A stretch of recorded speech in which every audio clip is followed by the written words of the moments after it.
Populismo. Essa palavra já ficou muito conhecida, principalmente ao longo dos últimos anos, não só no Brasil, mas também no mundo. Isso porque nós temos ouvido constantemente políticos, candidatos, sendo chamados de populistas. E o que é populismo, gente? Populista não é aquele que quer fazer a vontade do povo ou aquela pessoa que é popular. Não, populismo é um termo que surgiu há bastante tempo, mas qual que é a definição que eu gosto de adotar para populismo? O populismo ele é como se fosse uma ideologia flexível que tem como objetivo final a perpetuação no poder. Então é o seguinte, foi feito um estudo há alguns anos com 46 governos em 33 países, e o que esse estudo constatou? Que políticos considerados populistas, eles tendem a ficar no poder 2 vezes mais tempo do que políticos não populistas, e que para isso eles têm 4 vezes mais propensão em mudar as regras do jogo, ou seja, as regras democráticas para ficar no poder. Então, o populismo é isso, ele é uma ideologia que vai se anexando a outras ideologias, tomando diferentes formatos, dependendo de onde ele acontece, né, no país, ou o momento da história daquele país, para aquele cara ou para aquela mulher ficar no poder e não sair mais. E para isso, essa pessoa vai estar disposto ou disposta a tudo. E quais são as causas desse populismo? Por que esse populismo ele tem aumentado no mundo? São 5 motivos principais, eu acho que a gente pode colocar assim. Então, o primeiro deles é de uma crescente desconfiança das pessoas em relação ao sistema vigente, né?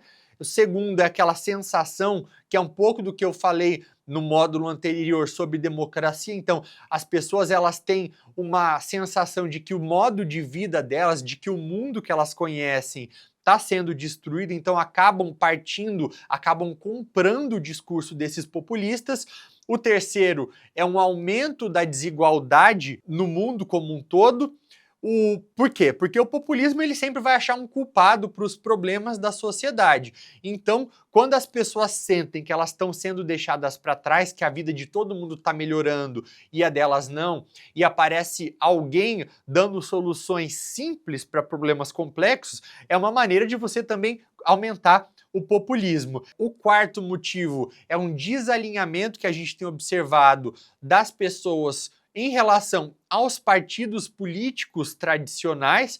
Então, a gente tem ouvido falar ao longo dos últimos anos sobre o surgimento daqueles outsiders, ou daqueles candidatos de fora do sistema, que eles são aquelas pessoas que vêm que são contra tudo e contra todos. Então, existem alguns exemplos ao redor do mundo. Um deles é o próprio Javier Milei, na Argentina, que usa, ou usou pelo menos durante a sua campanha, um discurso muito antissistema. Então ele falava bastante que ele era contra aquele conceito de casta política. O culpado para o Milei dos principais problemas da Argentina era a classe política. Então a gente observa alguém vindo de fora do sistema, jurando que vai acabar com o sistema para fazer tudo diferente a partir de então. Nesse momento em que esse vídeo aqui ele é gravado, saiu uma pesquisa recentemente falando também sobre as eleições nos Estados Unidos, no qual foi divulgado um estudo de que em 6 swing states, ou seja, aqueles estados pêndulos que de vez em quando escolhem candidatos democratas e em outros momentos republicanos, que de 6 estados, 5 têm apontado preferência pelo Donald Trump nas eleições que vão acontecer em novembro de 2024.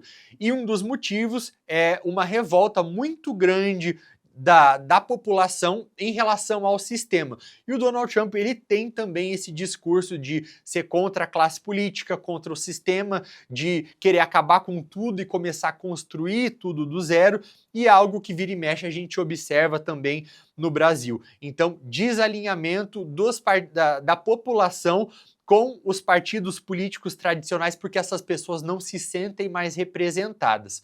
E talvez um bônus principalmente aqui na América Latina, que é considerada a terra do populismo por alguns motivos, entre eles os altos índices de corrupção, é o fato de justamente as pessoas aqui na América Latina perceberem um nível muito grande de corrupção. Então, elas observam uma desonestidade política, uma desonestidade por parte da classe política que muitas vezes acaba se elegendo com a promessa de combater a corrupção. Então, é quase como se esses políticos populistas pegassem carona na bandeira da luta contra a corrupção para fazer campanha e são eleitos também por conta disso. Um exemplo disso é Hugo Chávez na Venezuela, que é talvez um dos maiores políticos de todos os tempos. Acreditem ou não, hoje a Venezuela é um dos países mais corruptos do mundo,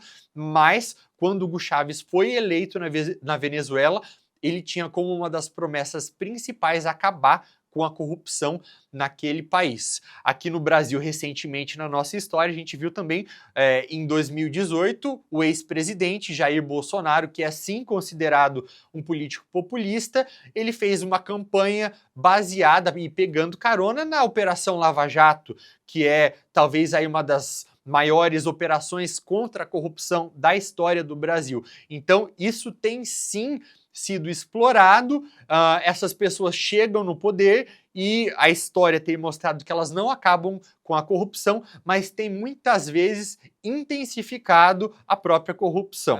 Então, para a gente definir populismo de uma maneira que ela seja de fácil compreensão, eu gosto de usar uma abordagem que foi desenvolvida pelo acadêmico holandês chamado Cas Mudde, no qual é uma abordagem chamada de abordagem ideacional, que divide o populismo aí em três conceitos principais, que é povo, elite e vontade geral do povo. Por que esses três conceitos? Porque vocês devem ter acompanhado aí o discurso de alguns políticos considerados populistas, e eles gostam muito de usar esse conceito de povo. O povo me elegeu, eu sou o povo, eu sou a voz do povo. Só que isso é algo bastante complicado. Isso porque o povo é plural. A gente não pode falar que um país como o Brasil, por exemplo, de quase 220 milhões de pessoas, existe um povo só. Por quê? As pessoas são diversas, elas têm vontades diferentes, elas têm visões de mundo diferentes. Então, políticos populistas, eles gostam de explorar esse conceito de povo quase que para fazer com que as pessoas acreditem que só faz parte do povo quem pensa como ele. Então, quando existem aquelas decisões muitas vezes impopulares, esses políticos justificam as próprias atitudes querendo dizer que o povo quis assim. Então, é muito complicado quando o conceito de povo é usado para justificar algo porque o povo é plural. Deixa esse conceito aqui guardado numa caixinha e agora vamos falar do outro que também é bastante importante. Qual conceito que é esse? Conceito de elite. Por que entender o que é elite é importante para entender o que é populismo? Elite não tem a ver com aquele conceito de elite do marxismo, né? De elite versus proletariado. Não. A elite, para entender populismo, é quem está no poder. Então, quem manda? Para um populista, a elite pode ser um alvo, para outro populista pode ser outro. Então, exemplo recente da história política do Brasil. Eu classifico, não somente eu, mas muitos acadêmicos de populismo, mas consideramos Lula e Bolsonaro dois políticos populistas de dois espectros políticos diferentes. Um alinhado à direita e outro alinhado à esquerda. Se para o Lula, quem que era aí a elite? Era a elite econômica, era a elite empresarial, era às vezes a elite norte-americana, ou o imperialismo norte-americano, é sempre quem deveria ser combatido. Quem que era elite para o Jair Bolsonaro? A própria esquerda. Então, a gente observa que o populista, ele sempre vai ter um alvo, que é a elite, que é quem ele culpa pelos principais problemas do país. E o terceiro conceito importante da gente entender para falar sobre populismo é o conceito de vontade geral do povo, que, como eu já expliquei quando eu falei sobre povo, não é uma única vontade. As pessoas têm visões de mundo diferentes, elas têm interesses diferentes, elas têm vontades diferentes. Então, quando a gente une esses três conceitos, dá para explicar o que é populismo. Então, o que os populistas fazem? Os populistas, eles dizem que eles vão fazer, eles são os únicos com legitimidade para representar o povo, então ninguém mais pode falar em nome do povo, apenas eles, porque eles vão combater as elites, que é quem causam todos aqueles problemas ou quem levou o país ao caos, para fazer a vontade geral do povo. E a partir de então, eles de maneira muito oportunista montam a própria narrativa eleitoral para angariar apoio popular e colocar o seu populismo em prática. E existem algumas causas, né, ou algumas características expressas por esses populistas. Então, uma delas é algo que eles sempre gostam de demonstrar, que é o pertencimento ao povo simples. Isso é feito de diversas maneiras, por meio de postagens nas redes sociais, por meio de declarações que são feitas, por meio de imagens, discursos ou até mesmo de políticas públicas. Então, os populistas, eles gostam de fazer, eles gostam de mostrar que eles fazem parte daquilo que é, para usar a linguagem popular, do povão. Então, seja uma foto que é publicada de um presidente comendo farofa de maneira muito sem etiqueta, vamos dizer assim, ou seja, um outro presidente que usa erros gramaticais, intencionais ou não, para mostrar que ele tem uma linguagem parecida com a da maior parte, com a maior parte da população, ou seja, aí no caso, vamos usar um exemplo recente também, do Jair Bolsonaro. Uma das primeiras fotos ministeriais dele, depois dele ter sido eleito, qual que foi? Ele ao lado de diversos ministros, no qual os ministros estavam todos de terno e o presidente Jair Bolsonaro estava com uma camiseta falsificada do Palmeiras. Então, são características que podem parecer pouco significativas para quem não estuda populismo, mas isso tem uma simbologia muito grande, que é de muitas vezes tentar fazer com que a pessoa, ou o seguidor, ou o eleitor perceba esse político como alguém muito próximo. Então vai ser assim, ó, pelo menos eu consigo enxergar quem que é esse político, ou pelo menos esse político é um dos nossos. Isso tem um significado muito importante para aproximar o político da população. Então eles acabam aí sempre tentando reforçar o seu pertencimento ao povo simples. Por quê? Porque o povo simples é a maior parte da população, então são a maior parte dos eleitores. Essa é uma ferramenta usada por esses políticos. Outro exemplo, eles usam bastante existe um termo para isso chamado de Stammtisch, que é linguagem de boteco. Eles gostam aí de às vezes falar um palavrão, porque isso mostra autenticidade. É quase como se fosse uma maneira deles mostrarem que eles não têm nada a esconder, de mostrarem que eles não estão moldando o discurso para se adequar à população. É uma maneira forçada de você querer mostrar uma transparência que muitas vezes não existe. Eles se pintam como se fossem os únicos com legitimidade para governar, então ninguém pode competir contra eles. Só eles têm a legitimidade moral para concorrer àqueles cargos. Então eles quase, e a gente pode observar isso principalmente em períodos eleitorais, é quase como se ninguém pudesse, inclusive, disputar eleições, porque só eles têm aquela superioridade moral ao ponto de poder representar a população. E eles sempre vão buscar também características com as quais a população se identifique, porque é muito importante que eles sejam percebidos como parte dessa população.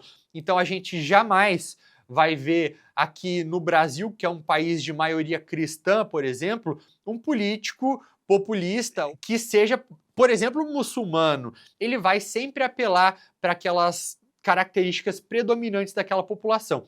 Então é por isso que a gente observa bastante aqui no Brasil políticos usando bastante do cristianismo, citando a Bíblia muitas vezes, para poder se forjar uma proximidade maior com a população. O populismo, então, ele tem algumas características, entre elas é o fato de normalmente ele ser exercido por figuras masculinas. Então, a maior parte dos políticos populistas do mundo são homens, o que não exclui o fato de que também há mulheres populistas, como é o caso da Sarah Palin, do Alasca, ou até mesmo a Marine Le Pen, que foi candidata à presidência da República na França.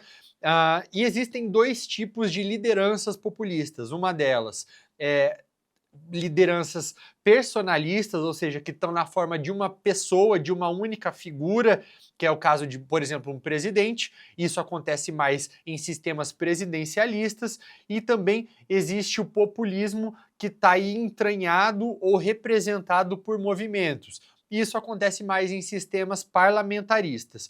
Então, eles se projetam normalmente como líderes muito fortes, líderes que não têm medo ou receio de tomarem decisões difíceis e que muitas vezes acabam, inclusive, idolatrando a ignorância e a estupidez. Isso porque eles têm aquela constante vontade de pertencer, ou pelo menos de mostrar que pertencem ao povo comum.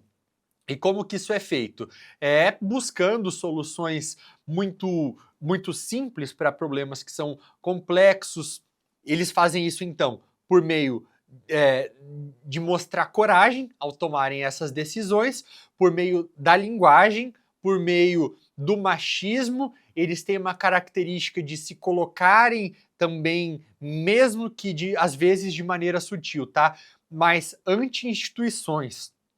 Então, são políticos que, muitas vezes, quando eles estão numa posição de presidente, eles se colocam contra o Congresso ou contra o Judiciário, porque eles não aceitam, e é quase como se fosse mais forte do que eles, mas eles não conseguem aceitar o fato de que o poder não é exclusivamente deles e que eles precisam dividi-lo com os outros entes.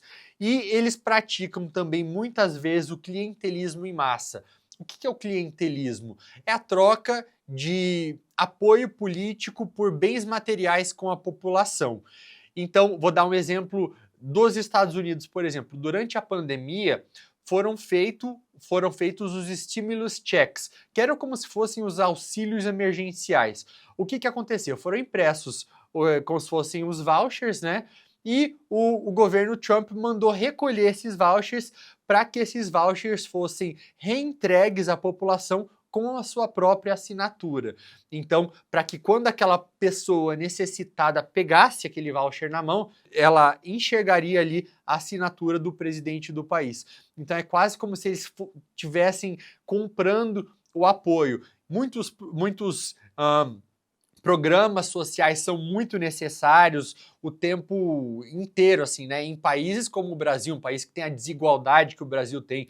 Então, como é o caso, por exemplo, do Bolsa Família.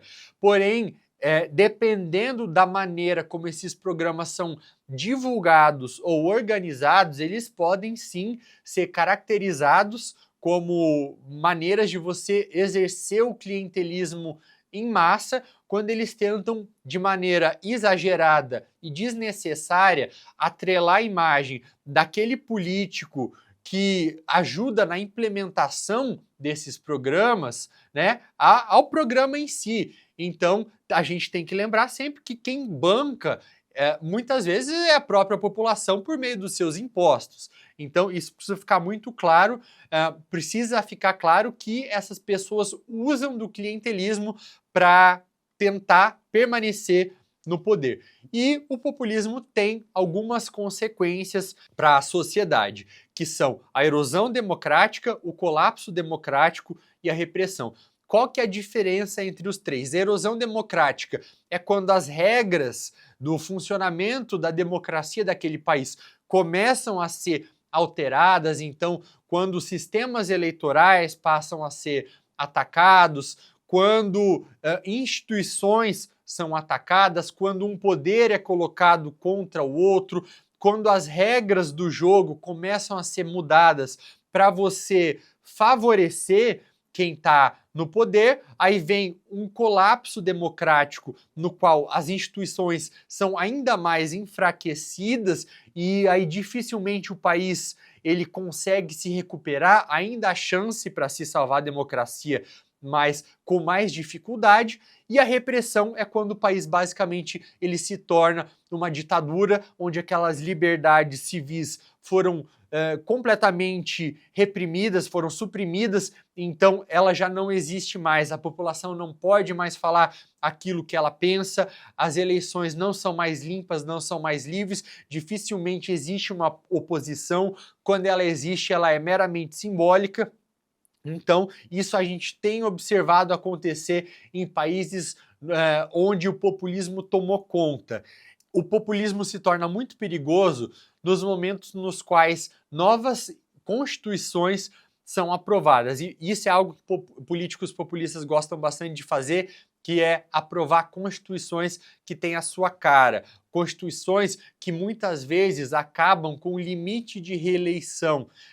E o populismo acaba sendo muito perigoso quando aquele líder tem maioria no Congresso. Então, o que eles fazem em alguns momentos? Eles tentam ali de maneira muito sutil tentar mexer na Suprema Corte, então vamos aumentar o número de juízes da Suprema Corte. O que acontece na prática? Ele vai poder indicar mais juízes, vai ter maioria na Suprema Corte, e se ele tem também maioria no Congresso, como é o caso, por exemplo, recentemente que a gente observou em El Salvador, com o Nayib Bukele, que é um político sim populista de extrema-direita, recentemente foi aprovada uma nova emenda constitucional naquele país, no qual ela acaba com limites para reeleição. Então, aquela pessoa vai poder se recandidatar e sempre ser reeleita e vai ficar no poder muitos anos. Então, isso é quando o populismo se torna mais perigoso. Quando existe a possibilidade de aprovar novas constituições, constituições que vão ter a cara daquele populista. Isso aconteceu também, inclusive na Hungria, onde o Viktor Orbán usou da sua influência sobre o Congresso do país e da Suprema Corte também para poder se perpetuar no poder. Então hoje a Hungria ela é considerada aí a primeira democracia iliberal da Europa, no qual existem sim eleições, mas não são eleições justas, porque a oposição sequer consegue fazer uma campanha eleitoral que seja competitiva.